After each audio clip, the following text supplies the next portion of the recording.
വായ ഉണ്ടെന്ന് വിചാരിച്ച് എന്തും പറയാന്നാണോ നിങ്ങളുടെയൊക്കെ വിചാരം? ഞാൻ ആരാന്നറിയാലോ. എനിക്ക് ദേഷ്യം വന്നാ എന്ത് ചെയ്യുമെന്നും അറിയാലോ. നിന്റെ ഫ്രണ്ടിന്റെ പേരെന്തായിരുന്നു?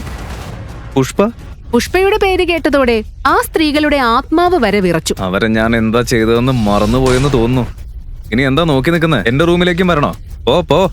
അർമാന്റെ ദേഷ്യം നിറഞ്ഞ ശബ്ദം കേട്ടതും സ്ത്രീകൾ പേടിച്ച് സ്വന്തം വീടുകളിലേക്ക് ഓടിക്കയറി. ഒരു മോൺസ്റ്ററിനെ വിവാഹം കഴിക്കണം.